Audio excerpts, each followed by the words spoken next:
route. Bah écoutez, hein, les plus courageux sont là. Khazak. Hein. Alors on est dans la paracha de Mishpatim. On fait un shur sur la paracha de cette semaine.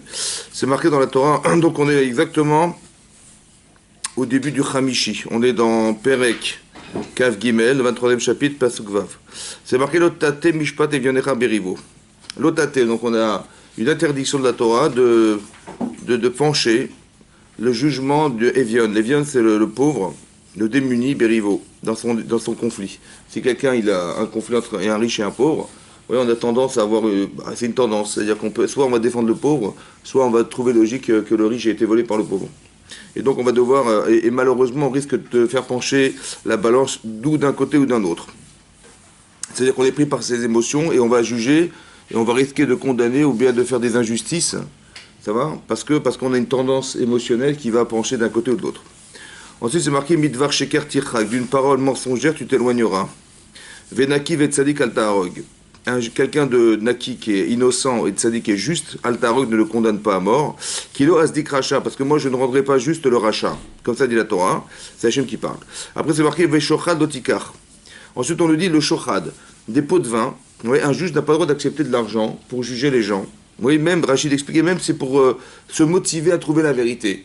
Oui, il dit, voilà, ça va m'aider à trouver la vérité, tu me donnes un peu d'argent, ça va m'aider. C'est interdit, interdiction totale.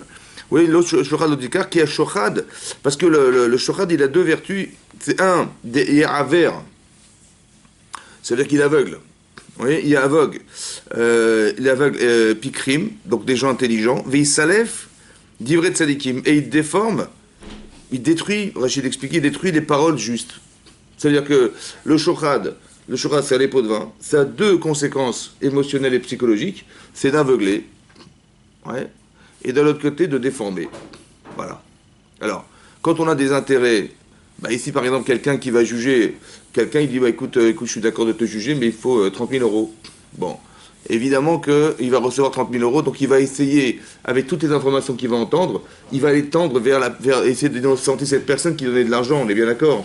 Donc ça va déformer. Donc il va écouter des messages, mais en fait il va les arranger pour faire en sorte que ça ne puisse pas condamner la personne qui est jugée. C'est ça. Mais mais quelqu'un, je comprends. C'est-à-dire que ça va déformer. On va déformer la réalité. Ça, je comprends. Parce que par intérêt, on va déformer parce que c'est contre ses intérêts, ouais, qu'on va devoir voir juste en fait. Donc le cerveau, il va raisonner de façon à s'arranger par intérêt pour essayer de trouver une vérité qui arrangerait son client. Mais aveugle, je comprends pas. Comment ça rend... C'est quoi aveugle? Il voit pas la vérité. Bah, pas voir, ça veut dire quoi, pas voir? Comment il fait pour pas voir?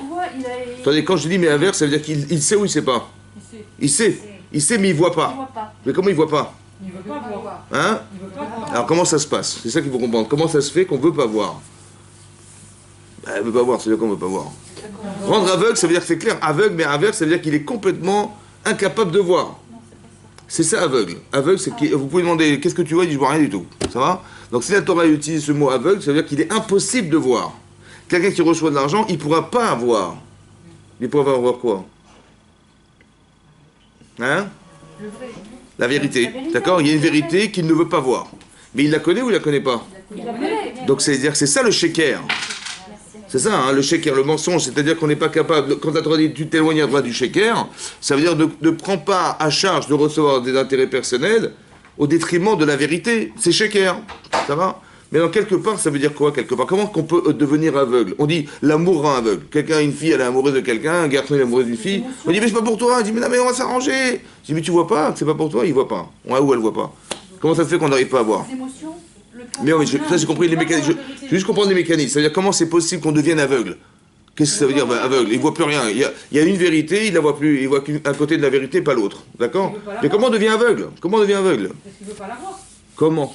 C'est le déni, c'est une forme de déni. Comment est-ce que je comme ça? Où est-ce qu'elle est la main qui cache le... Vous avez compris? C'est important de comprendre parce que quand on sait, on peut comprendre qu'on est manipulé. On peut savoir que c'est dangereux parce qu'on va jamais voir. Vous avez compris? L'intérêt de la question, c'est de comprendre que quand on a du shochat, c'est-à-dire quand on a des pots de vin, on ne peut plus voir. C'est très intéressant de savoir comment ça fonctionne parce que j'ai pas envie de tomber dans ce piège, moi. Maintenant, c'est comment ça? Alors, en fait, le Rav Dessler, il explique que, en fait, il faut savoir une chose. Au départ. c'est que la pensée, elle est articulée par un désir. C'est parce que vous désirez que vous réfléchissez. Ça va? Voilà, vous avez désiré, je sais pas, dans l'histoire, il y a plus de 100 ans, on en avait assez de se déplacer en carrosse. Ça va? On dit, bon, il faut qu'on invente quelque chose qui aille plus vite. J'avais envie de me déplacer plus rapidement. Bon, on a inventé un moteur à vapeur. Bon, c'était sympa, mais il fallait réfléchir comment pouvoir s'arrêter. Donc, il fallait trouver des systèmes de frein, il fallait trouver des systèmes d'aller plus vite.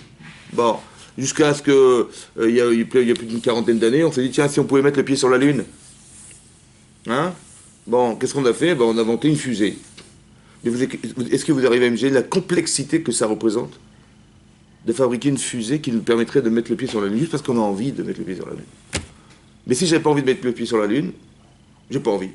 Ben, j'aurais jamais inventé la fusée, ça va? Donc la pensée, elle est articulée par le désir. C'est parce que tu désires. Et parce que tu as une volonté qui entraîne un désir. En fait, votre volonté, elle vient de votre neshama. Et ça se transforme parce que la volonté qui vient d'un neshama, elle passe par le corps, qui va transformer ça en désir. Il y a une volonté d'exister, et il y a un désir de réaliser sa vie. Et ce désir-là, il va passer par le cerveau. Et c'est le cerveau qui va vous permettre de réaliser votre vie. Ça va? Voilà. Donc c'est-à-dire que ça passe par la volonté, ça se transforme en désir, et ce désir, ensuite, il est réalisé parce que vous allez réfléchir comment vous allez réaliser votre plaisir, votre bonheur, Donc il y a un avantage. L'avantage, c'est le plaisir. Parce que plus vous avez envie, plus vous avez plaisir, et plus vous allez loin dans votre réflexion. C'est vrai ou pas? J'ai pas envie. Par exemple, si vous n'aimez pas votre travail, qu'est-ce que vous faites toute la journée? Ben, vous regardez l'heure. À quelle heure ça s'arrête? Bon. Mais si vous aimez ce que vous faites, vous n'avez jamais assez de temps pour le terminer. Ça va dire, ah, comment c'est ça? Ah, mais j'ai pas fini. D'accord? C'est-à-dire que le désir, le plaisir est fondamental. Il y a un Rashi dans la parashat Lech Lecha qui dit là-bas, quand Hachem a dit à Abraham, Lech Lecha me'artzecha, Lech Lecha, ça veut dire quoi Lech Lecha? Va pour toi. Ouais, c'est quand vous dites à votre mari le matin quand il part au travail, pars pour toi au travail. C'est ça que vous dites à votre mari, oui? Et à vos enfants, pars pour toi à l'école. C'est ça que vous faites, non? Bon, non? Bon, même pas, c'est vrai. Alors ça, c'est bizarre. Ça veut dire quoi, pars pour toi? Évidemment, pour toi. Non? C'est quoi pour toi? Pour ton bien. Alors Rachid explique comme ça. Rachid dit, c'est quoi toi? Rachid explique, hein? Comment? Alors Rachid dit le plaisir. Anaatra. La ana, c'est quoi l'ana? Le plaisir. D'accord? C'est marqué Assour, la anot mila olamazé belo bracha. On n'a pas le droit de profiter de ce monde sans bénir. Ça va? Donc la ana, c'est le plaisir. C'est un plaisir corporel, c'est un plaisir, un désir. Oui? Rachid dit l'anatra ou le tovatra. C'est quoi le tov? Le bien. C'est pas le bon. Le bon, c'est le plaisir. Le bien, c'est spirituel. Ouais? C'est bon de manger du chocolat. Mais est-ce que c'est bien? Non. Ça fait mal à la tête de réfléchir. Vous voyez? C'est pas bon, mais est-ce que c'est bien? Ben oui, ça va. Donc ça veut dire qu'il faut bien comprendre et nuancer entre le plaisir. Il y a des gens qui confondent entre le plaisir et le bonheur. Non, il y a le plaisir, c'est corporel. Mais Rachid traduit que c'est quoi toi? C'est quoi toi? Les anatra ou le tovatra? D'accord? C'est quoi toi? Pars pour toi. Pars pour toi. C'est-à-dire que il faut que tu prennes du plaisir à faire ce que je vais te dire. Et il faut que tu sois capable de voir que c'est bien pour toi et c'est bon pour toi. Pourquoi c'est important? Pourquoi? C'est quoi le bien? Ben, c'est spirituel. C'est quoi le bon? C'est corporel. Il faut que tu partes entier. Ça va? Si je te dis pars là-bas, parmi des gens, ils vont partir, je sais pas moi, ils vont partir dans un pays étranger parce qu'ils ont été mutés. Bon, ben c'est pas forcément bon. Parce que je vais apprendre une nouvelle langue, j'ai perdu mes repères, j'ai perdu mes amis, c'est pas bon. Mais c'est bien parce que c'est de là-bas que tu vas réussir ta vie. Mais est-ce que ça va durer? Pas forcément. Parce que c'est pas bon. Vous avez compris? À la fin, je dis, bon, mais quand même, j'ai langui mes amis, j'ai la nostalgie de la France, je sais pas. Vous avez compris ce qui va se passer? Donc je suis tiraillé entre le bon et le bien. Ou l'inverse. C'est bon pour moi. Voilà, j'ai décidé de prendre ma retraite à Eilat. Et il y a les palmiers, le sable fin, la mer, ça fait plaisir, c'est bon. Est-ce que c'est bien? À un moment donné, je dis, bon, d'accord, c'est bien, c'est bon, mais à la fin, ça manque d'âme, hein, tout ça. Donc en fait, vous avez compris qu'il faut les deux. Il faut à chaque fois que tu sois capable de comprendre qu'il faut que ça soit bon et que ça soit bien. C'est ça, toi. Pourquoi c'est comme ça? Parce qu'on a un corps et on a une neshama. C'est pour ça qu'on est tiraillé. Vous avez compris ça? C'est ça, toi. Lech lecha. C'est-à-dire, si tu pars en ayant du plaisir à aller là-bas sans avoir le bon, alors ça n'ira pas. Si tu pars en ayant le bonheur d'être ailleurs, mais c'est pas bon pour toi, alors tu vas te lasser. C'est comme ça. Vous avez compris? C'est comme je vous avais dit la semaine dernière, on fait Shabbat, oui, parce qu'on va fêter la création du monde. C'est ça le Shabbat. Ça se fête ou pas? Évidemment, la finalité de la création, ça se fête. Bon, mais quand vous rentrez à la maison le vendredi soir après avoir travaillé toute la semaine, vous dites pas, grâce à Dieu c'est Shabbat, on va fêter la création du monde. Non, c'est pas ça qu'on dit, ça va? On dit heureusement qu'il y a Shabbat, il y a un canapé. Il y a le canapé, il y a le... C'est ça qu'on dit, mais c'est marrant parce qu'on a une réaction qui est... On n'a pas une réaction spirituelle. Non, mais des fois on profite de la bouche. Mais j'ai pas dit le contraire. Non, mais je veux dire que la réaction première, c'est pas de dire grâce à Dieu, on va fêter la création du monde. Non, c'est pas ça. Non, on dit grâce à Dieu, il y a la Pkaïla demain. Non, c'est vrai. Donc on n'est pas dans cet esprit. Mais pourquoi c'est comme ça? Vous savez pourquoi? Parce que bizarrement, Rachid a mis le plaisir avant le tov. C'est bizarre, non? C'est quoi toi? Il a dit le plaisir et le tov. Non, moi j'aurais dit non. D'abord le tov et après le plaisir. Non. Ben non. C'est-à-dire la première réaction qu'on a, c'est une réaction de plaisir. C'est parce que ça me plaît que j'y vais. D'accord? C'est parce que j'ai plaisir à mettre le pied sur la lune que je vais réfléchir, est-ce que c'est bien ou c'est pas bien. Après les dangers, on verra. Mais encore une fois, si le plaisir est à la base de la pensée, c'est parce que vous désirez que vous réfléchissez. Alors il y a un avantage, c'est que c'est motivant le plaisir. Le désavantage, c'est quoi le danger du plaisir? Parce que si mon cerveau il réfléchit en termes de plaisir, si le plaisir est juste, Hazako, Baruch, et si le plaisir est faux, catastrophe. Si mon cerveau est au service de mon plaisir, catastrophique. Pourquoi catastrophique? Parce que mon cerveau, est-ce qu'il va me faire savoir quelque chose que je n'ai pas envie de savoir? Parce que si je le sais, je vais souffrir. Et donc cette information, il ne m'enverra pas. C'est ça un blocage intellectuel. C'est ça me'aver ene chachamim. Vous avez compris ou pas? C'est quoi aveugler les gens? C'est parce que puisque la pensée est articulée par ton désir et que tu ne veux pas savoir, parce que si tu sais, tu vas souffrir. Donc ton cerveau, il ne va pas te trahir. Donc il dit non, tu ne veux pas savoir. Et donc on ne saura pas. C'est ça le aveuglement. Comme un baigneur. Ben oui, mais pourquoi? Parce que c'est une souffrance de savoir. Quelqu'un m'a donné 30 000 euros pour le défendre. Mais si je le condamne, parce que je sais que je peux le condamner, j'ai la connaissance, qu'est-ce qui va se passer? Ben c'est qui va souffrir de ça? Ben lui et moi. Parce que je suis très honnête, vous comprenez, je suis très honnête, donc ça se fait pas. Et de l'autre côté, j'ai pas envie de le faire. Alors qu'il m'a donné autant d'argent, je vais pas le condamner, c'est pas possible. Donc je ne dois pas savoir. Donc mon cerveau, il va mettre de côté cette information. C'est ça un blocage. Ça veut dire que psychologiquement, je ne peux pas réfléchir. Parce que ce désir, puisque c'est le désir qui articule le plaisir de pouvoir le sauver et le mécontentement de le condamner, mon cerveau, il n'a pas envie. Vous avez compris pas? Donc il va évacuer l'information. Donc je suis aveugle de cette information. Il ne sera pas partial alors. Comment? Il ne sera pas Ben non, parce qu'il est articulé par le désir. Encore une fois. C'est parce que vous désirez que vous pensez. Il y en a marre de manger des petits pois, on est bien d'accord? Alors il faut bien qu'on change de repas quand même. Alors je vais inventer une nouvelle recette. Bon. Parce que mon mari, quand il me voit, il voit les petits pois, il croit qu'on va maigrir avec. Vous avez compris? C'est ça le problème. Vous avez compris? C'est ça. Donc on a fait des millions de recettes parce qu'on en avait assez de manger toujours la même chose. On a réfléchi comment faire de nouvelles cuisines, de nouvelles machins, parce qu'on en avait assez de faire la même chose. Mais ça veut dire que le plaisir est fondamental. Mais il faut faire attention. Parce que aver, ça veut dire que c'est déformateur. C'est vrai. Parce que mon cerveau, il va s'arranger avec l'information pour faire que je sois innocenté, on va dire comme ça. Et d'un côté, l'information, si elle ne me plaît pas, je ne vais pas y penser, c'est pas possible. Parce que votre cerveau, il marche à une vitesse folle. Vous avez compris ça? Votre cerveau, il fonctionne de façon très rapide. Vous vous rendez peut-être pas compte, mais par exemple, je sais pas moi, si vous voyez, si on ouvre la porte ici, voilà, et on entend un rugissement de lion. Bon, vous savez qu'il y a un lion. Vous avez le crinière qui dépasse là. Qu'est-ce qu'on fait? On se sauve. Non mais qu'est-ce que vous faites? Bon, d'abord, je sais qu'un lion, c'est rugi. Ouais, c'est vrai. C'est féroce. Ça fait pas différence entre les animaux et les hommes. Ça va très vite. Ouais, c'est cruel. Je sais tout ça. Donc quand vous ouvrez la fenêtre, vous dites tiens, c'est marrant. Il est dangereux. C'est vrai qu'il est. C'est trop tard, c'est fini. Il n'y a plus rien. En un quart de millième de seconde, vous avez la connaissance, vous avez réagi. Et vous sautez par la fenêtre. Vous écartez les barreaux et vous foncez. Ça va? Parce que vous avez une force exceptionnelle et vous êtes capable d'écarter les barreaux au prochain. C'est vrai qu'on est en prison ici. Bon, mais non, vous avez compris, c'est ça. C'est ça que je voulais vous dire. Vous avez compris, c'est ça que je voulais vous dire. C'est qu'en fait, votre cerveau, il fonctionne à une vitesse folle. Et vous vous rendez même pas compte que vous avez vu la crière de lion, vous avez sauté par la fenêtre direct. Ça a pris un millième de seconde. Parce que la connaissance, elle fait partie globalement d'une émotion qui vous fait réagir. Votre cerveau, il le sait, tac, il fonce. Mais il le sait aussi que ça va vous déranger. Il sait que vous allez être, comment vous dire, vous n'avez pas envie de savoir. Ce désir, il vous intéresse pas. Alors il va le mettre de côté. D'accord? Parce qu'honnêtement, il ne vous trahit pas votre corps. Donc il met cette connaissance de côté pour ne pas... C'est ça, mais aver et chachamim. Et ça veut dire que c'est dangereux. Pourquoi c'est dangereux? Parce qu'il y a des vérités que je n'ai pas envie de savoir. C'est ça.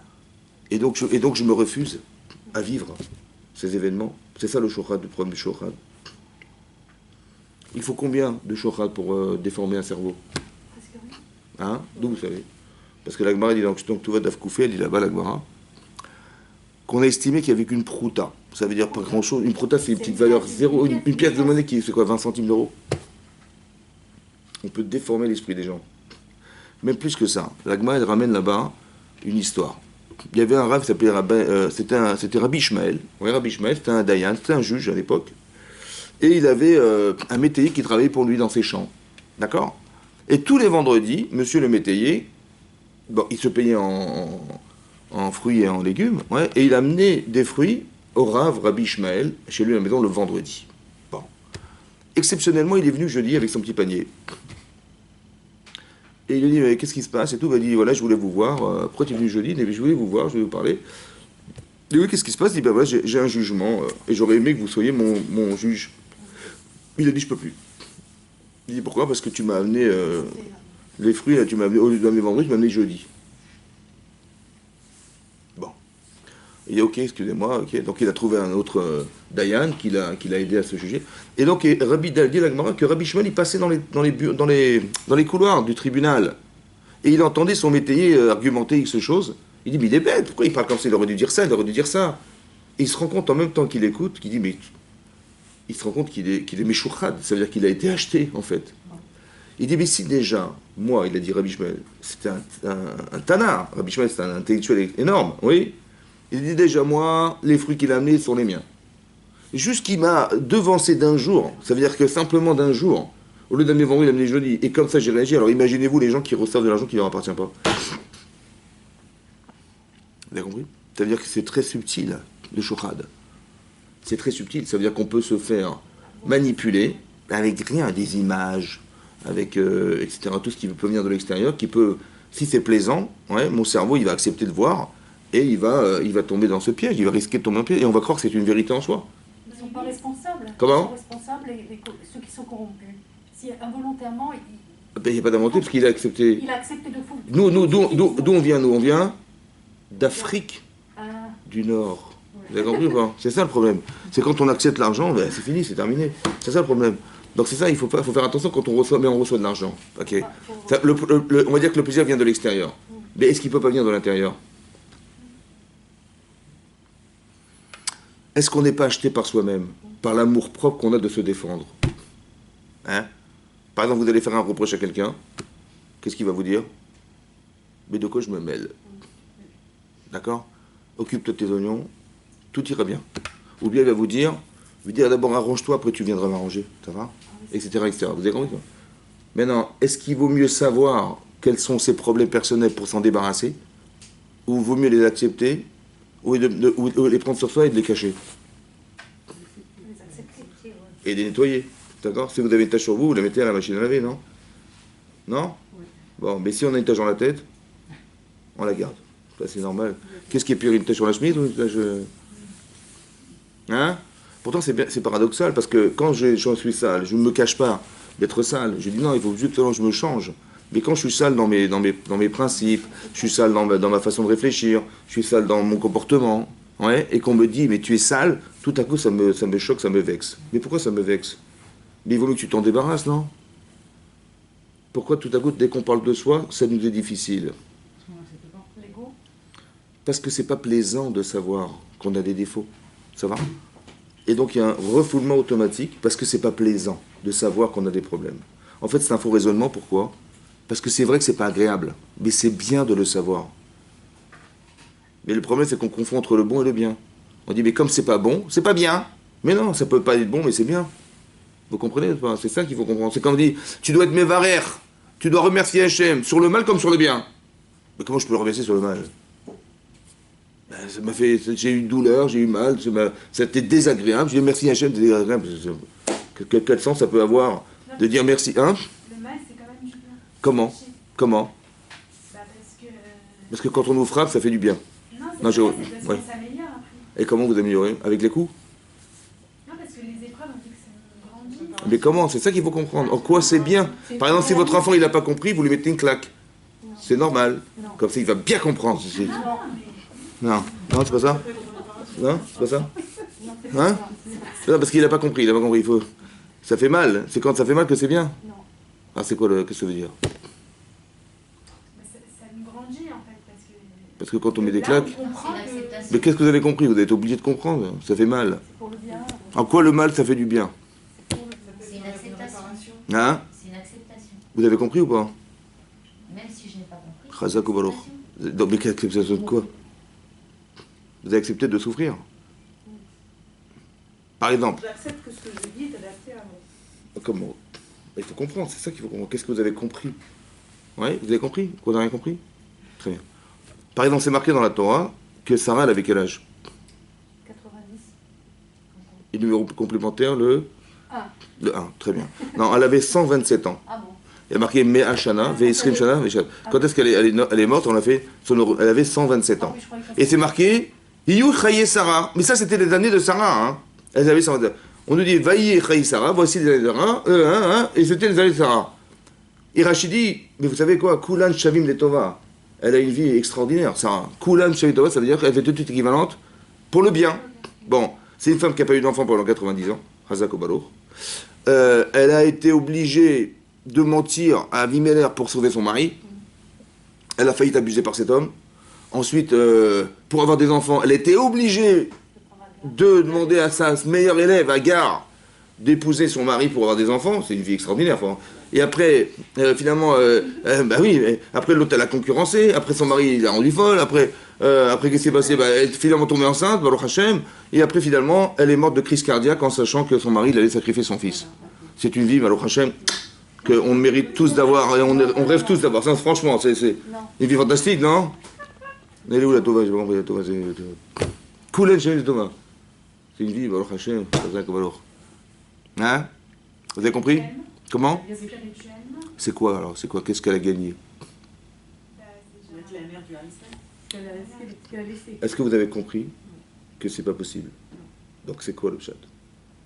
On peut pas être heureuse d'être stérile. Ça va? parce qu'elle a rempli ses jours. C'est-à-dire? Alors écoutez-moi bien. La Tova, c'est pas ce que vous vivez. C'est ce que vous devenez.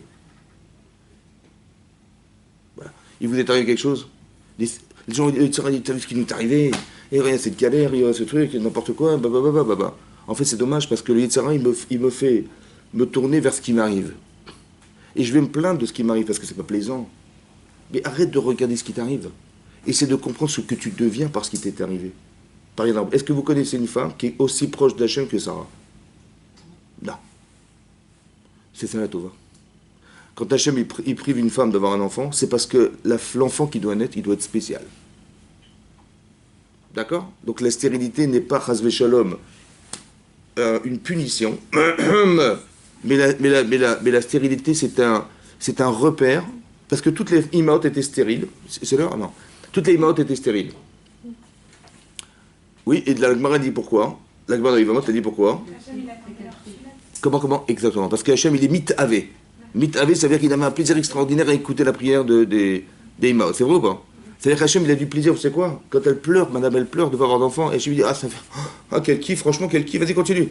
Et il augmente le son parce que, bah oui, mais non, parce qu'il, il est mit-avé, mit-fatem, c'est additif, ça veut dire qu'il a plaisir énorme à écouter la souffrance des femmes qui pleurent comme ça, mais quel plaisir. On va dire, et on va lui rajouter encore un an, parce que ça avait. Alors c'est quoi le plaisir d'Hachem? C'est pas possible que le plaisir c'est d'écouter la souffrance des dames qui pleurent parce qu'elles n'ont pas d'enfants quand même. Mitave bitfilatom chez Sadikim, ça veut dire quoi? Il veut qu'elle devienne meilleure. Chazak, donc le plaisir, c'est de procurer cette proximité. Pourquoi? Parce que pour qu'il se raknesse, il faut qu'elle devienne Sarah. Elle est Sarai. Vous avez compris ou pas? C'est quoi le changement de son prénom? Ben, c'est qu'elle a réussi à être une autre femme. Quand vous faites les chouvas, bon, qu'est-ce que vous vous dites? Si je vous rappelle ce que vous étiez il y a, je sais pas moi, il y a 20 ans, Shabbat, sur la plage de Deauville, en train de faire des grillades pendant Shabbat. Vous dites, ah, c'est Shalom. C'est quoi ces grillades de Shabbat? Pour moi, c'est terminé. C'est vrai, vous êtes terminé. Mais pourtant, on a gardé les photos, hein. L'album, il y avait, vous étiez en train de faire des grillades sur la plage de Deauville, Shabbat. Ça va? Très bien. Là, on me dit, mais c'est plus moi, ça, c'est... Vous avez compris? Vous avez changé de nom. C'est plus vous. Ça va? Donc ça veut dire que vous n'êtes plus la personne. Vous n'êtes plus la personne. Il faut que ça change. Sarah, il faut qu'elle devienne Sarah. Donc elle va faire un travail sur elle-même. Pourquoi faire? Ben pour engendrer Yitzhak. Parce que Yitzhak, il est là elle. Donc il faut qu'elle devienne cette femme. Qu'est-ce que fait Hachem? Il la prive d'enfant. Il prive de quelque chose de vital. C'est vital pour une femme d'être mère. Donc qu'est-ce qui va se passer? Cette vitalité qu'elle a en elle et le désir d'être mère, c'est tellement profond qu'elle va s'attacher à Hachem. Et lorsqu'elle est devenue cette femme s'attacher à Hachem, c'est là qu'elle va engendrer. C'est pas forcément bon, mais c'est bien. Vous avez compris ce que je veux dire? C'est ça la Tova. Et grâce à Dieu, je suis devenu cette femme-là. Donc toutes les souffrances, c'est pas les souffrances. Ben non, parce que c'est vécu comme quelque chose, parce que je le vis comme un problème. Parce que c'est pas plaisant. Ça va? Mais ce que je suis devenu, c'est important. Voilà. Je suis sensible. J'ai perdu de l'argent. Ou je sais pas moi, il y a des gens qui me réclament de l'argent. Je dis, mais attends, encore, il faut donner encore. En vérité, le problème, c'est que je ne me mets pas dans la peau de celui qui souffre. Imaginez que quelqu'un vous tend la main, vous dit, bon tiens, je donne 1 euro, je donne 1 euro. Va chez lui un jour. Va chez lui un jour, voir comment il vit, comment il dort, comment il fait. Je dis, mais 1 euro, mais c'est honteux, le pauvre, il vit dans la précarité. J'ai honte. Vous avez compris? Le problème, c'est qu'on ne se met pas à la place des gens parce que j'ai pas envie de savoir. J'ai pas envie de souffrir. Vous avez compris? J'ai pas envie d'entendre ces cris d'enfants qui pleurent dans la chambre, ça m'intéresse pas. Alors je lui donne 1 euro. Vous avez compris ce qui se passe? Ça veut dire que le cerveau, il est au service de son plaisir. Et c'est ça qui est dangereux. Autant qu'il faut savoir qu'il y a des choses qui sont nécessaires, mais que votre cerveau ne comprend pas, parce que malheureusement, je n'ai pas compris ces principes de Gamzoul et Tova, par exemple, je n'ai pas compris. Alors je vais dire, bon, bah, si je peux l'éviter, c'est tant mieux, hein, vous comprenez ou pas? Et donc ce qui m'arrivera, je le refoule. Ne me rappelle pas les mauvais souvenirs. Hein, c'est ça qu'on dit, ouais, ne rappelle pas les mauvais... C'est ce que j'ai vécu. C'est-à-dire que Dieu, à quel jour il m'a envoyé quelque chose, mais surtout ne me rappelle pas ces mauvais souvenirs. Il s'est trompé, le pauvre. Hein. Mais elle est où la Tova? Mais non, il faut que tu comprennes. Par exemple, Chaz Vishal Mibromav, hein, ou Berachamav. Il y a ces Shalom Aleinu, comme Israël, les Mohamed. Si, imaginez-vous quelqu'un, je sais pas moi, on a un enfant de 3 mois, il a une bronchiolite et il étouffe. Chaz Shalom, hein. Bon, Shemish mort. Et on est Shabbat. Bon, qu'est-ce qu'on fait? On l'emmène vite aux urgences. Ben, les types, ils ont dit, bah non, mais c'est Shabbat. Bon, j'ai peur, puis le gosse, il étouffe. Bon, finalement, ils ont pris le risque, ils ont appelé le SAMU. Le SAMU dit, mais qu'est-ce que vous faites là? Mais allez vite en urgence. Ils vont en urgence à l'hôpital le plus proche. Et on dit, vous savez, votre enfant, on va essayer de faire au mieux. Hein. Et la mère, elle pleure, elle est comme une folle. Le père, il est comme un fou, il fait des téines toute la journée. Bon, on arrive Shabbat, on arrive dimanche, ça va un petit peu mieux, et puis dimanche dans la journée, ça y est, il s'est sorti d'affaire. Vendredi, il était très bien, dimanche, il était très bien. Et pendant Shabbat, Halet Ukhlas. Mais à quoi ça sert tout ça, j'ai pas compris. Pourquoi Hachem, il a fait que cet enfant, il était très bien vendredi, il était devenu très bien dimanche, mais Shabbat, ça n'allait pas du tout. Pourquoi Hachem, il a fait ça? Il a rien à faire, Hachem, de le faire souffrir. Hein, hein? Hein? Pourquoi on évolue? En quoi tu évolues? En te rapprochant d'Hachem. Pour devenir après, Comment? pour devenir, Quoi? Devenir quoi? Mais j'ai souffert, j'ai pleuré. Ça va? On compte de l'importance de l'autre. Très ça veut dire comme ça. Combien vous aimez vos enfants? Vous savez ou pas? Vous savez ou pas? Non, c'est tellement... Bon, on ne sait pas. On sait pas. On sait, mais on ne sait pas vraiment combien. Ben là, vous savez maintenant. Vous avez compris ça? C'est ça la Tova. Parce que, pourquoi c'est arrivé? Parce que l'amour que vous avez ressenti, c'est ce que vous allez donner. Mais vous le savez dorénavant. C'est ce que l'enfant a besoin. C'est-à-dire que la souffrance que ça a occasionné, ça m'a permis d'avoir conscience de combien j'aimais, puisque j'ai pleuré. Là, avant, je ne savais pas que j'étais capable de pleurer pour mes enfants. Je le sais dorénavant. La Tova. Maintenant que tu le sais, alors c'est ce que tu vas donner. Vous avez compris ce qui se passe? C'est ça la Tova. C'est ce qu'on devient. C'est parce que. Et cette souffrance, elle a permis ça. Autant que des bonheurs ont permis que. Vous avez compris? Ne regardez pas ce que vous vivez, regardez ce que vous devenez. C'est ça la Tova. Je suis mévaré, je dis merci à Hachem d'avoir fait vécu des expériences que je sais dorénavant. Lui, il va dire, oh là là, moins j'en ai, moi je me porte, évidemment. C'est évident. Mais des fois, c'est nécessaire d'avoir cette conscience que je n'ai pas, ou je la refuse. Alors Hachem, il me la propose. Après, comme ça vient d'Hachem, il y a Yitzhara, forcément. Dès qu'il y a une mitzvah, il y a des Yitzhara. Donc si ça s'acharne, c'est que la leçon, elle est énorme. Si le Yitzhara, il s'acharne contre vous pour dire, mais tu te rends compte de ce qui t'est arrivé, hein? C'est que le Yitzhara, il est énorme, donc la leçon, elle est énorme, puisque le Yitzhara, il est grand. Mais si la leçon, elle n'est pas grande, le Yitzhara, il n'est pas grand. C'est ça la problème. Mais si je ne le sais pas, je ne le comprends pas. Mais il faut le savoir. C'est comme ça que ça fonctionne. C'est comme ça que vous saurez. Si par exemple, vous avez joué à Colombayar une fois, ça vous arrive? Non? On vous bande les yeux et on vous dit il faut trouver un objet dans la chambre. Bon, on dit non, c'est froid, gelé, carrément gelé, chaud, tiens, brûlant. Bon, ben l'Isra, c'est pareil. Quand vous voyez l'Isra, il est brûlant, c'est que vous êtes proche d'un but. Ça va? Vous savez ce que vous devez faire dans la vie, vous savez ou pas? Ben écoutez votre Yitzhara Arafat. Excusez-moi, c'est quoi les Sahara brûlants? Brûlant, c'est-à-dire que ça s'achante contre vous, mais façon, vous avez très envie de faire une avéra, par exemple, ou très envie de refuser une mitzvah. Mais pourquoi ça s'acharne à ce moment-là? Parce que lui, il le sait, lui. Il sait ce qu'on vous a demandé de faire dans la vie. Mais vous ne savez pas. Ben, vous le savez grâce à lui. Il faut l'écouter? Le dimanche. Bien sûr qu'il faut l'écouter. Il faut l'écouter parce que... Pourquoi il s'acharne maintenant? Pourquoi sur ces détails? Ça va? Ça veut dire qu'on est tiraillé dans sa vie entre une mitzvah et une avéra. Oui ou non? Mais laquelle? Eh bien, écoutez le Yetzer. Incroyable, parce qu'il m'empêche... Je veux faire une mitzvah, je ne sais pas pourquoi il s'acharne sur cela. Et les avéras, je sais pas, il y a des avérotes, mais il y a cette avéra-là en particulier, je ne sais pas pourquoi il s'acharne. En vérité, ces deux tendances, c'est toute votre vie. Vous devez être une spécialiste de la mitzvah qu'on vous empêche d'atteindre, et vous devenir une spécialiste de la avéra que vous deviez refuser à l'extrême de faire. Ces deux extrémités, c'est votre vie, en fait. C'est lui qui vous l'a dit. Mais il faut le savoir. Parce que sinon, comment je vais le traduire? Je dis, je suis une rachat, c'est comme ça qu'on le traduit, malheureusement. Mais c'est pas comme ça que ça se passe. Il faut le comprendre pour le comprendre. Maintenant, pourquoi je vous dis ça? Parce que il y a le shochad extérieur et il y a un shochad intérieur. C'est-à-dire qu'on est manipulé à l'intérieur de soi-même parce qu'on a du Yetzirah en nous. Ça va? Et comme c'est l'objet d'une interprétation, l'Yetzirah, qu'est-ce qu'il fait en fait? Qu'est-ce qu'il fait l'Yetzirah? Il utilise ce que vous êtes contre vous-même. Est-ce que vous comprenez ce que je vais vous dire? Contre vous-même. Par exemple, Myriam, la sœur de Moshe Rabbeinu, elle entend sa belle-sœur dire mon mari, il m'a quitté. J'ai comment ça, il t'a quitté? Bah oui, parce que quand elle a entendu Eldad ou Medad, qui ont prophétisé dans le Machané, il dit je plains leur femme. Hein. J'ai comment ça, tu plains leur femme?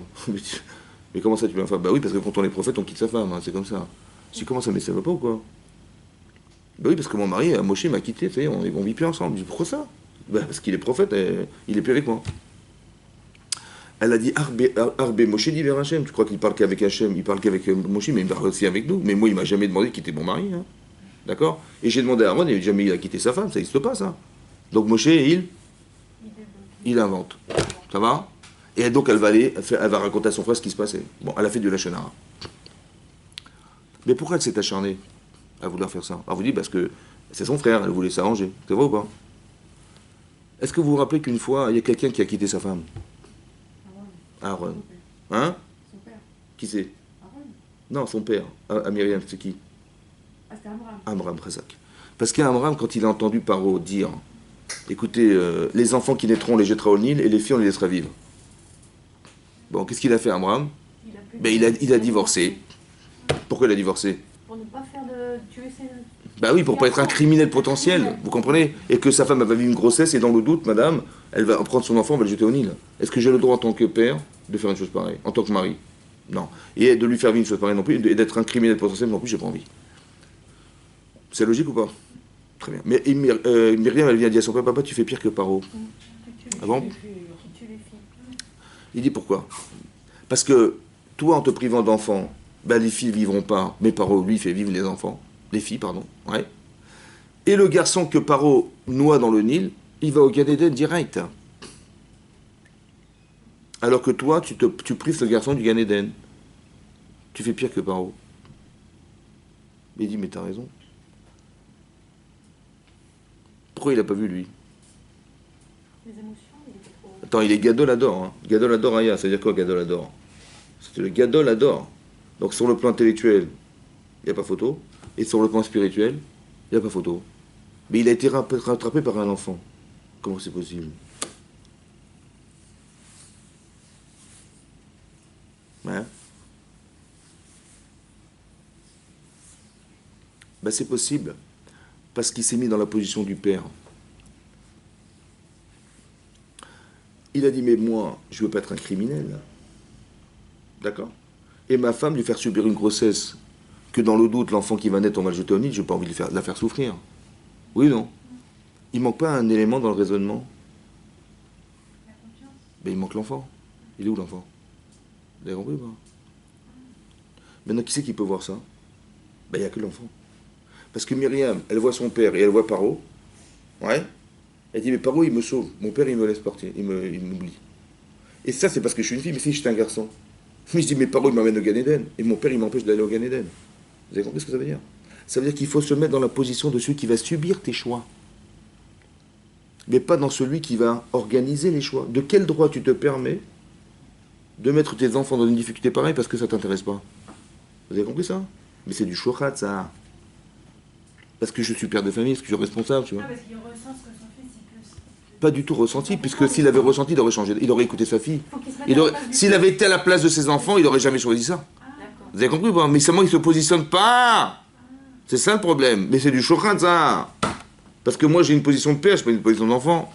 Difficile, hein, de se mettre à la place de l'enfant. Ça reste entre nous, hein, ça reste entre nous, je vous dis. Bien sûr, c'est difficile, évidemment que c'est difficile. Mais ce que je veux dire par là, c'est que c'est ça, c'est un peu de choix. Maintenant, vous avez vu qu'est-ce qu'elle a fait, Myriam? Elle a sauvé le couple de ses parents. Et ils se sont remariés, et Moshe Rabbeinu, il est né de cette réconciliation. Est-ce que vous comprenez que c'est un shochat de malade, ça? Parce que j'étais satisfaite. Je sais pas, vous êtes Myriam, vous voyez Moshe Rabbeinu, il monte sur mon Sinaï. C'est grâce à qui qu'il monte sur mon Sinaï? Mais c'est grâce à vous! Évidemment! Parce que vous avez réconcilié vos parents, et grâce à vous. C'est un plaisir personnel engagé ou pas? Très fort. Mais ça ne vous intéresse pas de retrouver ce plaisir?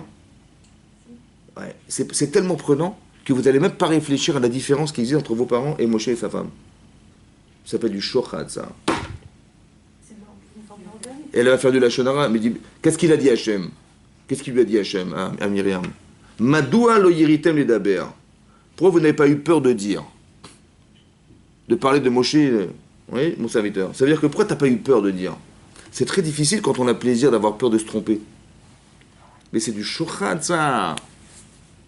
C'est ça qui est difficile, vous avez compris? Quand on nous manipule, parce qu'on a fait des mitzvot et l'Israël l'utilise contre soi-même. J'ai envie de retrouver le plaisir de réconcilier mon frère comme j'ai réconcilié mes parents. Et le problème, c'est que j'ai pas envie de faire la différence. Parce que si je me dis peut-être c'est pas pareil, j'aurai pas la satisfaction. Donc mon cerveau, il veut pas me faire savoir que c'est différent. Pour ne pas être insatisfait de faire le kavod, le shalom de mon frère. Vous avez compris comment ça? C'est du shochat, ça. Ça, il faut attention, on est manipulé à l'intérieur de soi-même aussi, dans le bon et dans le mauvais. Autant dans le mauvais, c'est à fortiori dans le mauvais, vous comprenez? Parce qu'il y a un amour, quelqu'un qui refuse d'entendre, ouais, parce qu'en fait il est prisonnier de ce désir de ne pas savoir. Quand Paro, vous lui dites, il faut libérer les bénis d'Israël, il dit, pardon? Vous avez le temps de réfléchir? Mais je vais vous faire travailler plus encore. D'accord? Qu'est-ce qu'il va faire? Vous allez ramasser la paille. Mais c'est méchant ce qu'il a fait. Pourquoi c'est méchant? Parce que ça se fait pas de faire travailler déjà, de rendre esclaves des gens comme ça, de les priver de liberté, en plus de leur rajouter du travail pour qu'ils aient pas le temps de réfléchir, c'est cruel. Mais pourquoi tu es cruel?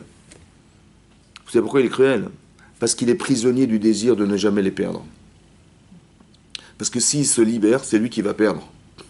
Il va payer des autres personnes, il va salarier d'autres gens il paye aucun des personnes n'est payé. Ça va? Il a Dieu du Nil, etc., etc. Donc c'est du shochat. Il est prisonnier d'un intérêt, autant qu'il est prisonnier d'un pouvoir qu'il n'a pas envie de lâcher. Ça va? Et comme toute forme de dictateur, c'est pareil, c'est qu'il va toujours argumenter en se disant il n'y a pas mieux que moi de toute façon. Vous voyez, dans le monde, il se passe des choses effroyables. Ouais. Il y a des gens qui sont massacrés dans des pays. Ouais. Pourquoi? Parce que monsieur le président, on fait des manifestations, mais il va massacrer les gens qui sont contre lui. Mais il est sûr et certain qu'il fait bien. Vous comprenez pourquoi il fait bien? Parce que si je m'en vais, mais qui c'est qui va me remplacer? Il n'y a que des incapables ici. Donc il part avec la conscience profonde que de tuer des gens, c'est bien pour lui, vous comprenez ou pas? C'est bien pour son peuple, c'est bien pour ça. C'est effroyable, c'est du shochad gamour, ça c'est vraiment du shochad. C'est-à-dire qu'il est prisonnier d'un désir de ne jamais la prêcher. Et comment intellectuellement il va le transformer? Il est mécalquel, c'est-à-dire qu'il va détruire la réalité en la tournant dans son sens pour ne jamais se sentir coupable d'être un criminel de son propre peuple. L'otikar shochad n'accepte pas les pots de vin. C'est très difficile d'être objectif. C'est très difficile en tant que maman, en tant que femme, en tant que mère, en tant que ce que vous voulez, ouais, en tant que belle-mère, de pouvoir se dissocier de ce que je sais. Il y a des belles-mères, elles vont tout faire pour faire divorcer leurs enfants. Ça existe malheureusement. Pourquoi? Parce que mademoiselle, elle m'a pris mon fils. D'accord? Ben, c'est comme ça. Ce sont mes enfants. Ça va? Alors quand j'ai dit ce sont mes enfants, je dis ben, ce sont mes enfants. Non, elle est sûre que ce sont les siens. Vous avez compris? J'ai un droit de propriété sur mes enfants. Ce qui est dramatique. Hein. Mais ce sont mes enfants. Et c'est marqué sur le livret de famille. Et madame, elle me l'a enlevé, elle a pris la maison. Ça va? Mais inconsciemment, c'est comme ça que ça se passe. Hein, c'est inconscient. Mais ça, elle va toujours parler du mal d'elle. Pourquoi? Parce qu'elle veut s'approprier son enfant. Parce que c'est le mien, elle me l'a volé. Et comment je vais faire sans lui? Mais c'est pas ton enfant. Bien sûr que c'est ton enfant, mais c'est pas le tien. Il n'y a pas de droit de propriété sur un enfant. Vous avez compris ce qui se passe? Et c'est ça le problème, c'est qu'elle se rend même pas compte des fois qu'elle est en train d'organiser le malheur de son enfant et de son couple. Parce que madame, elle veut s'approprier ses enfants. Il faut qu'ils reviennent à la maison. C'est ça, c'est du shochad. On avait été manipulé par ce que nous sommes. D'accord? Et c'est cette manipulation qu'on veut essayer d'évacuer de soi parce que c'est dangereux, vous avez compris? Parce que j'ai plaisir à retrouver mes enfants chez moi et je m'arrange tout le temps pour faire en sorte que ça revienne à la maison, voilà, etc. Vous avez compris que c'est ça. C'est-à-dire qu'il y a une relation subjective aux éléments et il y a une relation relative qui est émotionnelle aussi, d'accord? Subjective autant que aussi rationnelle, les deux sont vrais. Par exemple, si vous prenez un élément comme ça, vous dites voilà, je vous donne 5 éléments pour trouver une réponse. Voilà, 5 éléments, trouver une réponse. J'ai un problème, voilà, et 5 éléments, quoi. Vous allez trouver la réponse. Après, si je vous rajoute 5 autres éléments, vous n'allez pas dire on va tout remettre en cause et on va tout réfléchir avec les 10. Non. Vous avez la réponse, vous allez vous arranger qu'avec les 5 autres éléments que vous avez reçus, vous arrangez pour qu'ils correspondent à la réponse que vous avez donnée. Mais jamais remettre en cause, parce que c'est trop fatigant de réfléchir. C'est trop bon d'avoir trouvé la solution. D'accord? C'est-à-dire qu'en vérité, même dans ce cas, de façon rationnelle, j'ai du mal à remettre en cause, même de façon rationnelle, parce que je suis acheté par le désir et le plaisir que j'ai eu d'avoir trouvé. Maintenant, quand il y a des petits choix à faire dans sa vie, ça va. Est-ce que je vais manger une baguette ce matin ou je vais manger un croissant? Bon, on va réfléchir. Mais quand il faut faire des choix compliqués, c'est dur de choisir. C'est parce qu'on a peur de se tromper. Mais bien sûr, mais est-ce qu'on n'est pas acheté? On va déménager, ouais. On va vivre ailleurs. C'est des choses on va changer de vie, quoi. C'est compliqué, hein. C'est compliqué parce que ça engage des émotions, c'est difficile. C'est pour ça des fois on demande à d'autres personnes, on se renseigne parce que j'ai peur de tomber dans le panneau. Vous avez compris ce qu'il veut dire? C'est ça. Parce que j'ai peur d'être influencé par un désir qui au fond n'est pas forcément juste. Ça veut dire que le problème en vérité, c'est pour ça que c'est très intéressant. Je sais que mon cerveau, il est soumis à un désir, je le sais. Mais est-ce que mon cerveau, il est essentiellement là pour réaliser un plaisir? Non. À quoi il sert mon cerveau alors? À intellectualiser, à rationaliser. Mais quoi? Oui, mais j'ai compris.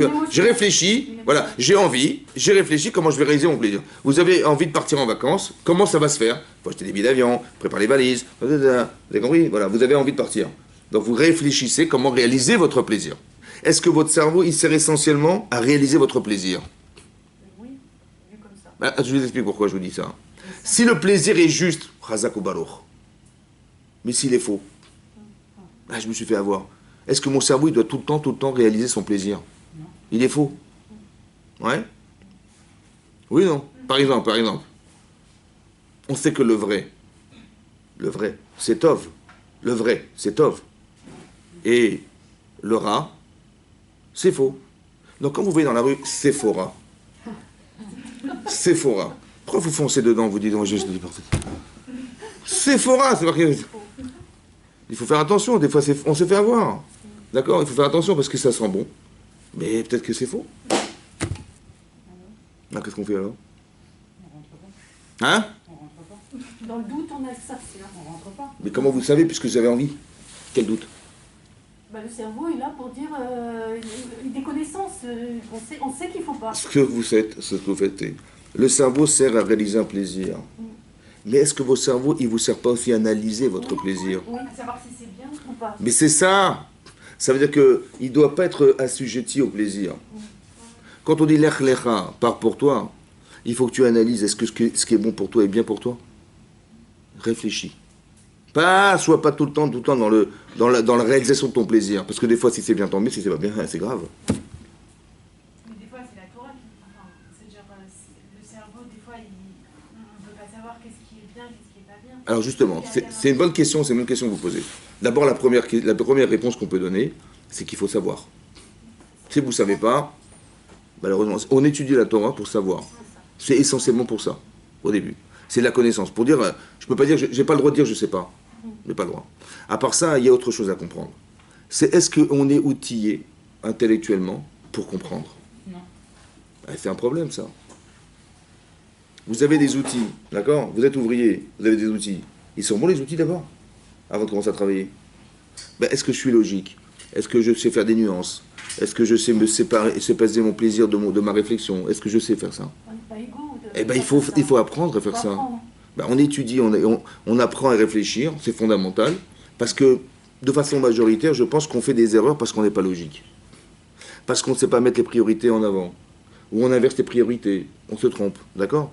Donc c'est un problème intellectuel. Avant de commencer à se dire, est-ce que je sais ou je ne sais pas, est-ce que je suis outillé pour utiliser ce que je pense? Vous avez compris? Quand la Torah dit que Hachem, il a créé l'homme Bidmut Elohim, à l'image d'Hachem, mais Dieu n'a pas d'image. Oui? Oui? Donc qu'est-ce que dit Rachid là-bas? Il dit les avin ou les askil. C'est quoi l'image d'Hachem? C'est qu'Hachem il réfléchit et il analyse. C'est en ça qu'on ressemble à Kadosh Baruch Hu. Vous comprenez ça? Ça veut dire que j'ai un devoir d'analyser ce que je ressens. J'ai envie de le faire, j'ai réfléchi, est-ce que c'est bien pour moi ou c'est pas bien pour moi? Mais comment je vais savoir si c'est bien ou pas? La meilleure des manières, c'est de savoir où tu vas avec, où ça t'amène. Si ton plaisir t'amène à un mur, c'est que c'est une avéra. Si ton plaisir t'amène à quelque chose qui est infini, qui n'a pas de limite, c'est une mitzvah. Le court, parce que l'Oyer Tzarara, il va nous faire jouer sur du court terme. La avéra, elle est plaisante sur le court terme, mais jamais sur le long terme. Donc tu vas savoir si c'est une avéra ou mitzvah. Assour, c'est quoi assour? La Torah dit c'est assour. Ça veut dire quoi? Ça veut dire que, soit ça veut dire que c'est interdit parce qu'Hachem ne te trompe pas, ça va pas loin ce que tu vas penser. Soit assour, ça veut dire que tu t'enfermes. C'est quoi assour? Matir asurim. Matir asurim, ça veut dire quoi? Assour, c'est que je suis prisonnier. D'accord? C'est interdit et je risque d'être prisonnier de ce désir. Attention! Après, ça devient une addiction, ça devient machin. Parce qu'une avéra, Goret avéra, fais attention, il ne fait pas neutre une avéra. Donc tu risques de tomber dans l'addiction de l'avéra en te disant, c'était plaisant une fois, deux fois, trois fois, dix fois, à la fin, je ne peux plus en passer. Et donc je tombe dans l'addiction. Après, il faut comprendre en quoi c'était dangereux. Mais tu aurais dû réfléchir, analyser ton plaisir au départ. Où ça mène ton plaisir? Où tu vas? Si tu comptes contre un mur, sur le court terme, je vais gagner, mais sur le long terme, tu ne peux pas mentir toute ta vie. Tu ne peux pas faire croire toute ta vie, tu peux pas toute ta vie, comme à toute ta vie. Sur le court terme, tu as gagné. Tu as volé, tu as gagné. Sur le court terme, mais sur le long terme, tu n'as pas gagné. C'est là la vera. Vous avez compris? C'est-à-dire qu'il y a une façon de comprendre, d'analyser son plaisir, autant que le système qui m'amène à ce plaisir, est-ce qu'il est juste? J'ai pensé qu'il fallait voler pour gagner sa vie. Voilà. On est deux sur un scooter. Ouais. Il y a un type derrière et un type devant. Il roule, il voit une petite vieille dans la rue, ils l'ont repéré. Et le type qui est derrière, il sort, il arrache le sac de cette femme, et madame la petite vieille, elle retient son sac. Et donc il monte sur le scooter, il démarre, il la traîne par terre, pour être sûr. Il faut bien qu'elle lâche son sac, hein. Mais c'est une parnassa extraordinaire, franchement. C'est ce qu'on rêve d'avoir tous. Non, franchement. Non, mais c'est magnifique. C'est-à-dire que. Et le type, il est content, il a volé le sac, il lève le sac en l'air, il dit, ouais, il est heureux, lui. Nous, c'était malheureux pour nous, mais lui, c'est un bonheur. Mais tu ne peux pas analyser ton plaisir. Est-ce que tu peux Si tu étais la petite vieille, on te tient comme ça. Analyser le plaisir. Et quand tu l'analyses, tu te rends compte que peut-être ça va pas. Hein? Mais on n'a pas tous cette capacité d'analyse. Mais on l'a tous, c'est certain. Vous savez pourquoi? Parce que vous existez. Sinon, vous n'avez rien à faire sur la terre. Hachem, s'il vous envoie cette capacité, si Hachem il vous envoie cette épreuve, vous envoie cette façon de réfléchir, c'est que forcément vous avez la solution à vous. C'est sûr et certain. Donc après, c'est une question d'habitude, d'adaptation.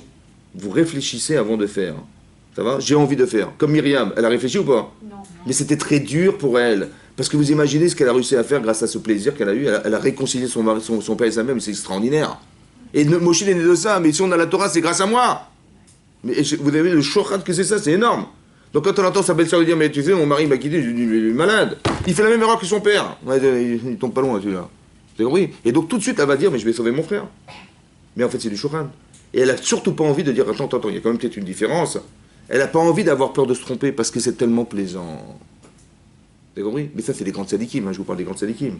Mais nous, on n'est pas là, c'est pas grave. Mais c'est juste un exemple pour vous expliquer qu'on est manipulé, c'est de la manipulation. Les stéréotypes, c'est de la manipulation. Il y a des filles qui deviennent anorexiques parce que les mannequins, elles sont minces comme des je sais pas quoi. Et elles deviennent déprimées, la fille déprimée, elle ne peut plus sortir chez elle parce qu'elle n'est pas belle comme je sais pas quoi. Elle en meurt, hein. Mais des fois, elles en meurent. Oui, mais c'est ça. Mais elle peut pas, c'est pas possible. Parce qu'elle n'arrive pas à maîtriser ce désir d'être une femme belle comme la mannequin de je sais pas quoi. C'est des stéréotypes. Vous avez compris, on nous voit des images. Parce qu'on n'a pas la capacité mentale à pouvoir se dire, mais n'importe quoi, je vais pas rater ma vie parce que je suis pas un bibelot quand même. Vous avez compris ça? C'est ce qu'on appelle le shochat. Il faut faire attention, c'est-à-dire qu'on est peut-être des fois manipulé. C'est ça le shochat, c'est méaver. Donc il faut se protéger de ça. Comment tu te protèges? Ben, tu as la Torah. La Torah, c'est la lumière. C'est quoi la lumière? C'est quand tu sais. Ben, tu peux dire, quand tu sais, ben, tu dis, mais ça va pas, il y a un décalage. Et à part ça, hein, tu utilises ta connaissance en te disant, je suis jamais tributaire de mon désir. Ça va? Donc vous partez du principe que vous n'êtes pas tributaire. Une sadéquette, c'est quoi? Tributaire, jamais tributaire de mon plaisir. Si c'est bon pour moi, super, mais c'est moi qui décide. C'est moi qui contrôle. C'est vous qui contrôlez. Tu dis, j'ai envie, où ça va? Voilà, j'étudie, je m'en arabe. C'est bon, ça va bien, je sais pas. On demande, on s'interroge, on voit, on réfléchit, on analyse. Parce que si c'est bien, tant mieux. Parce que si c'est pas bien, vous imaginez, Chazvé Shalom Ibromav. C'est-à-dire que si c'est pas bien, j'ai eu plaisir à faire quelque chose qui n'était pas caché. Hein. Il y a un petit remède, une petite allusion. C'est marqué dans la Gemara, dans Megillah, hein, que les élèves de Rabbi Shimon Bar Yochai, ils ont demandé à Rabbi Shimon Bar Yochai pourquoi les enfants d'Israël, à l'époque de Purim, ils ont été condamnés à mort. Ouais. Alors il a dit, bah vous, dites-moi vous. Il dit, il a marqué là-bas, parce que veillez-nous, Misiudato chez l'Achashverosh. Ils ont profité au repas d'Achashverosh. Ah, d'accord. Dites-moi, si quelqu'un ne mange pas cachère, il est condamné à mort? Hein? En plus, c'était cachère ou pas? C'était cachère ou pas? C'était cachère. Oui. Il marquait Kadat et Nones. Kadat, c'est quoi Kadat? Comme la loi, il y avait un rave comme ça devant les buffets, un rave comme ça avec une barbe, il dit, vous pouvez manger, allez-y. C'était cachère ou pas? Oui. Alors pourquoi ils ont failli mourir à cause de ça? Ils ont éprouvé un plaisir. Quel plaisir de quoi? Mais c'était cachère. Vas-y, kiffe. Hein? Qu'est-ce qui était cachère? La bouffe tanza, vous connaissez? Ouais. Ça c'était cachère. Mais est-ce que l'esprit était cachère? Non. C'est ça le pire. Vous avez compris ou pas? C'est pas ce que tu manges qui est cachère. Ça c'est super. Mais est-ce que l'esprit il est cachère? C'est-à-dire qu'on te dit tu vas prendre du plaisir à être comme le roi. Tu vois, tu t'allonges sur des trucs en or, t'as des sols marbrés avec des pierres précieuses. Mais c'est ça qui est dangereux. C'est ça? Vienu Misudato. Ils ont profité de la Seuda. C'est le désir qui est dangereux. Parce que regarde où ça t'amène. Vous avez compris? C'est ça le danger. C'est ça qui condamne à mort. C'est pas d'avoir mangé qui condamne à mort. C'est d'avoir cru que c'était ça l'idéologie qu'on doit avoir dans sa vie. C'est ça qui condamne à mort. C'est ça qui nous détache de ce qui nous fait vivre. Vous avez compris? C'est ça le danger. Donc essaie d'analyser. Qui c'est qui a été cohérent? Mordechai, il n'allait pas. Mais c'est très compliqué. On t'invite. Le roi t'invite. Tu te rends compte qu'à l'affront, tu as de refuser. Mais c'est n'importe quoi. Il va te tuer. C'est ça qui est dur. Vous avez compris? Donc on parle d'extrémité, mais pour vous expliquer que lui n'était pas tributaire de son désir. Et il savait que ce désir était dangereux, parce que ça amenait à l'assimilation. N'allez surtout pas, c'est un piège. Mais on va mourir. Tu ne vas pas mourir. C'est un piège. On va te faire croire, mais c'est logique. Si tu refuses la Séouda, c'est un affront pour le roi, il va te condamner à mort. En fait, c'est faux. Vous avez compris? C'est faux.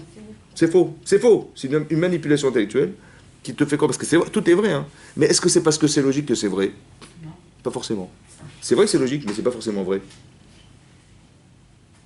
C'est-à-dire que dans la vie, il faut se comporter comme quand on étudie Exactement. Parce qu'en fait, si on fait pas, on étudie la Torah, mais on ne fait pas ce qu'il y a dedans. Ben, on va se tromper, parce que c'est qui nous a créés? Et qui c'est qui a donné la Torah? Et qui c'est qui a adapté la Torah à l'homme, à l'être humain? C'est Hachem. Donc ici, tu l'écoutes pas, mais c'est dommage pour toi.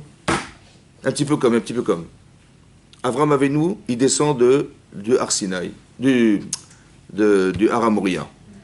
Bon, il a fait la mitzvah de la Akedat Yitzhak qui nous a permis d'avoir Rosh Hashanah.